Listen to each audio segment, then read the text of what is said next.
In the shadows where truth and tales intertwine, we find the thrilling, the chilling, the downright spine-tingling. From the paranormal to the peculiar, every echo has a story. Dare to delve into the unexpected, the unexplained? Brace yourself, for you're about to embark on a journey where fear meets fascination. Stay tuned if you dare, for stories that will make your heart race and your mind ponder. Welcome to the realm of the eerie, the realm of the unknown. And remember, like and subscribe, if you dare. Have you ever wondered what it would be like to stare into the eyes of a werewolf? The Gandillon family didn't have to imagine. In the late 16th century, a fateful encounter would forever change the course of their lives. The story begins with a young lad named Benoit Bidel and his sister innocently plucking fruit from a tree. Suddenly a wolf sprang from the underbrush, its eyes filled with a terrifying hunger. Benoit, showing courage beyond his 15 years, leaped down to protect his sister, knife in hand. But alas, bravery is not always rewarded. The wolf lunged, striking Benoit's neck with a savage blow, driving the knife deep into his flesh. The crowd nearby, alerted by the commotion, chased the beast away, but not before a life was claimed. The young girl lay lifeless at the scene, and Benoit, fatally wounded, was carried back to his father's cabin. As death's shadow began to creep over him, Benoit made a startling claim. The wolf that attacked them, he said, had hands like a man, covered with hair. His words sent a shiver through the spines of those who heard. For in the crowd that day was a woman named Gandillon, nursing a wound identical to the one inflicted on the wolf. Fear began to spread like wildfire.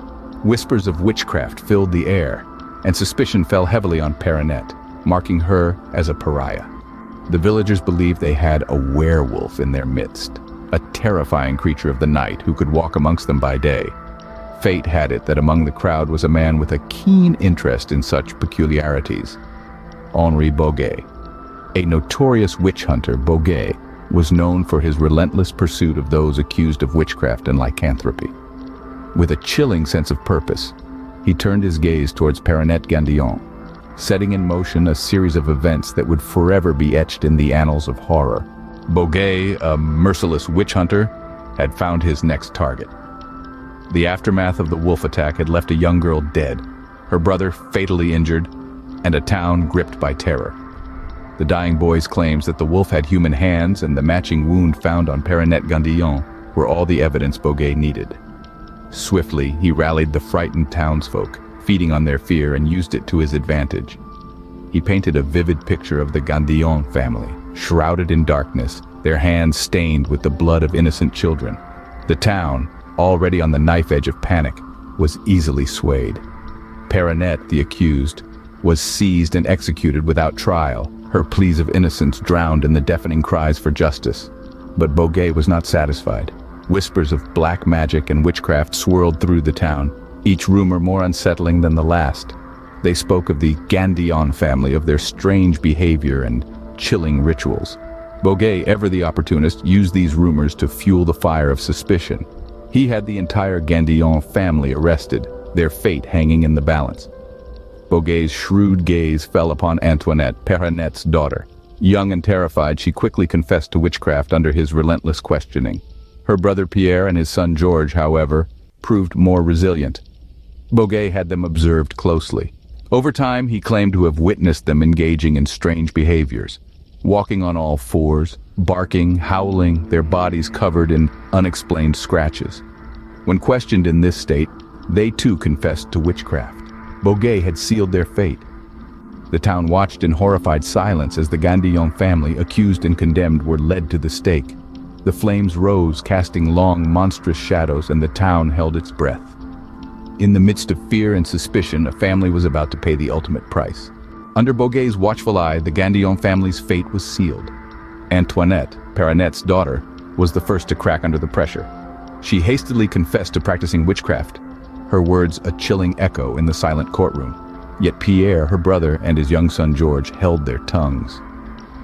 They were silent, but their actions spoke volumes. In the dank, dimly lit cell where they were kept, they began to exhibit strange behaviors. They paced restlessly, their movements taking on an eerie, animalistic quality. They walked on all fours, their hands and knees scraping against the cold stone floor. Their voices were replaced by guttural barks and mournful howls, sounds that no human should be capable of producing, and their bodies bore the marks of their supposed transgressions. Mysterious scratches that appeared overnight, their origins unknown. Boguet observed all of this with a keen eye.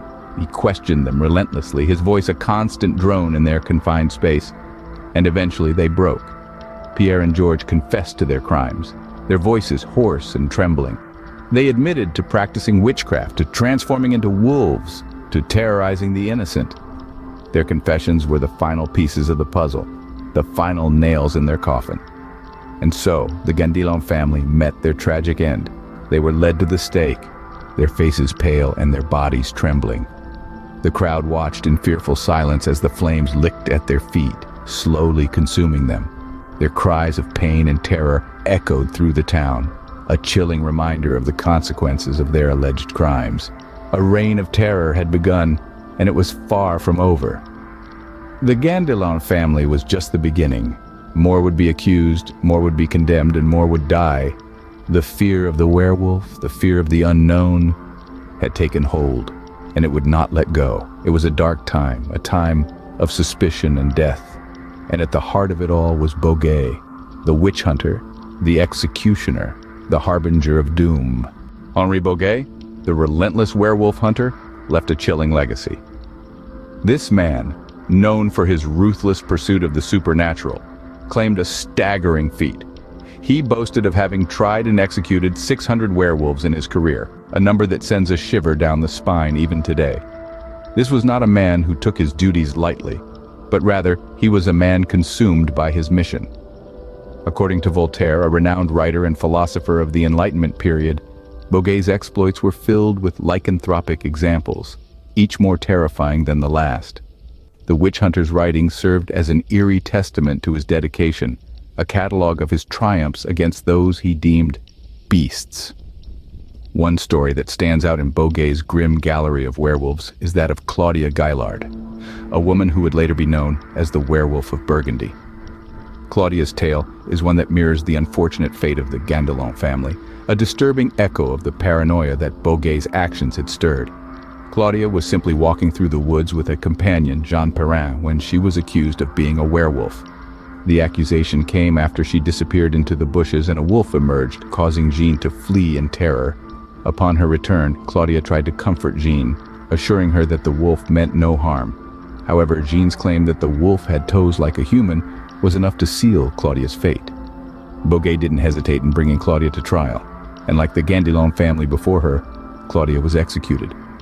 Her story is but one of the countless tales of individuals who fell victim to Boguet's relentless pursuit of werewolves. Boguet's reign of terror had turned the Burgundy region into a werewolf's nightmare. His legacy is a chilling reminder of the power of fear and the lengths one man would go to eradicate what he perceived as a threat. The werewolf hunter's legacy is one that continues to echo through the centuries, a dark shadow cast over the history of the supernatural. In the midst of Boguet's witch hunt, another tale of horror unfolded. Claudia Gaillard, a woman of Burgundy, found herself entangled in a chilling event that would brand her as the infamous Werewolf of Burgundy. On an ordinary day, Claudia was walking through the dense woods with her companion, Jean Perrin. Their conversation was filled with complaints about the scarcity of alms they had received. As their route led them deeper into the forest, Claudia suddenly darted into the thick bushes, leaving Jean alone on the trail. In the very next heartbeat, a wolf emerged from the exact spot where Claudia had disappeared. The sight of the beast sent a jolt of terror through Jean. She dropped her alms and quickly made the sign of the cross, a feeble attempt to protect herself from the creature. With her heart pounding in her chest, she turned and fled the scene, leaving behind the wolf and the scattered alms. In the safety of her home, Jean recounted the terrifying incident. She revealed an eerie detail. The wolf that had emerged from the bushes had toes, much like those of a human. The villagers listened with growing horror, the tale echoing the earlier accounts of the Gandillon family. In a chilling turn of events, Claudia reappeared and approached Jean, offering her strange advice.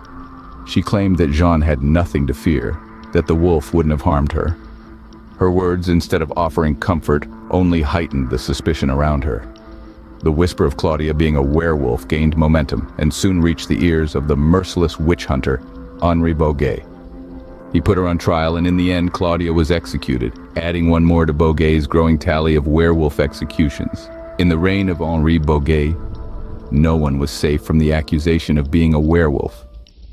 And so, our tale of the Campfire Horrors comes to an end. Until next time, sleep tight. Before we part ways, dear viewers, remember to stay vigilant.